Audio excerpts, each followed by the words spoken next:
Hey everybody, how's it going? I know it's been a little while since I did a vlog, but I think it would be fun to tell you guys a little bit of a story about what happened to me this past week. Last year I did a show on a cruise ship, and it was something that I wasn't expecting to do. They found me actually online, and they told me like, hey, can you do a cruise ship show in like 5 days? And I was honestly expecting that it wouldn't actually be a real thing, but then I went and did it.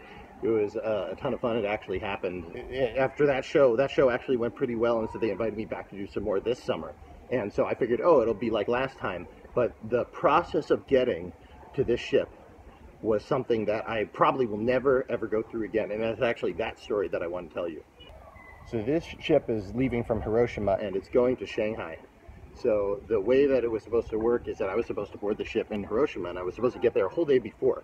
But the thing is, though, that my flight to Hiroshima from Shanghai, the connecting flight, was canceled. And if I were to stay on another day and wait for the next flight the next day, then the whole thing would have actually not worked out, because I wouldn't have gotten to the port on time. The ship would have left for the Pacific Ocean without me.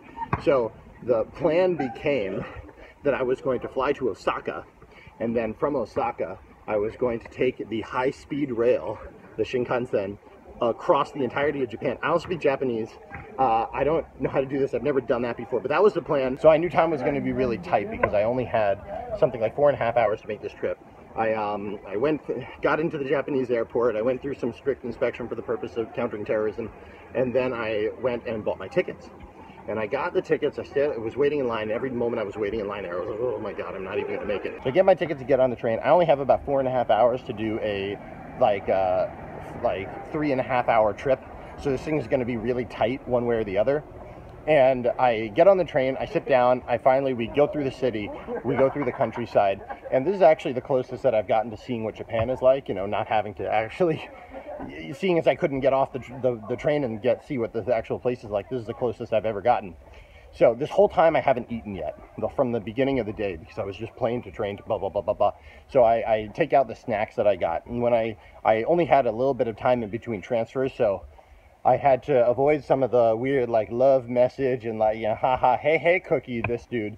When I looked at the end of all the different options, the only thing that I was able to get was a can of peanuts and what I thought was the thing of grapefruit juice, but what turned out to be like a grapefruit alcohol spritzer. And this thing was like 5.5% alcohol. So I hadn't eaten all day. I had like a bag of peanuts and got a little bit shoisty on the train on the way over to the port. Eventually I get on. I even need to transfer onto a light rail in order to get all the way there. But I make it through there. I pass a little like a local Japanese baseball game. Go Hiroshima Carp, apparently. That's the name of the team there. It was super exciting. America, I miss you. And then I finally got up and I get to the port. And I see the ship in the port. It's there. It's huge. It's a floating city. It's massive. I'm like, oh, I made it. So I'm like literally running with my bags and stuff on the back. And then I finally make it to the ship. It hasn't left. And then I get right up to the walls of the ship and I say like, oh, finally. And then cartoonishly, the moment I touch the ship, it goes and starts floating away. But it floats like slowly. It's like I can touch the thing. I can reach out and like touch it. I can go like, oh, but even that would be too slow because it's going like a millimeter away at a time. It's like infinitesimally slow, but just floating out into the ocean. I miss the boat. I'm like, oh, what am I gonna do? I wave my hands. Port agent comes up to me, like the security people start babbling me in Japanese. They're like, oh, yeah, who are you? I'm like, I'm the comedian. And they don't know what I'm saying, but, and like, it's useless. The ship is already gone. But right then, a little boat comes out from behind the big boat, and this little boat, like, you know, like motorboats up to the port, and they start yelling at me in Japanese, and I don't know what they're talking about either. But I'm like, I'm the comedian. They let me on their little ship, so we are like chasing this out into the Pacific Ocean, and then as I'm going out to the side, it was absolutely nuts because part of me was like, oh. Oh my gosh. But then another part of me was like, nah, like, you know, like digging it. Like, this is going to be the most intense entrance I've ever had into any stage that I've ever been in.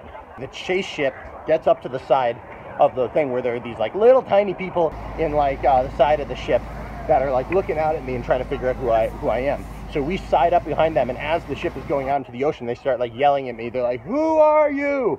And I'm like, I'm the comedian. And they're like, what is your passport number? And I'm like, oh, and they yell it out, and they're like, well, how do you spell your last name? And we're doing the whole chicken thing from the side of the boat. Eventually, she's supposed to be on the ship. And so they have do this maneuver where like the ship that's chasing comes up and like goes perpendicular and like comes right at the side of the boat. And then they set down a rope, and then they take my stuff up on like a hook and a rope, and they take it up, and then they pass down a life jacket and a ladder, and they attach the ladder to the boat. I climb up on the ladder, I get in. They immediately, they frisk me down, they do the whole security thing, they check my bags, and then they're like, okay, you're all set, your show's tomorrow, enjoy, relax. And I made it. I actually made it. So I was able to get into my cabin. I was able to go and have a night on the ship and relax a bit, get ready for my show, and really just enjoy the whole process. And there are tons of Chinese cruise ship stories that I'd love to share with you, and I will be sharing with you a couple of them soon once I have some pieces ready. But I thought that this would be a fun story to share as well. So if you ever have to get on a cruise ship, just get there on time and don't have your plane canceled, because the ship doesn't care. The ship is leaving whether you leave or not. So anyway, thank you all so much. Hope things are going good. Leave a comment if you have any questions about the situation, because it was pretty wacko, or if there's any stuff that you'd be interested in hearing about the Chinese comedy lifestyle. Peace out, everybody. Thanks for watching.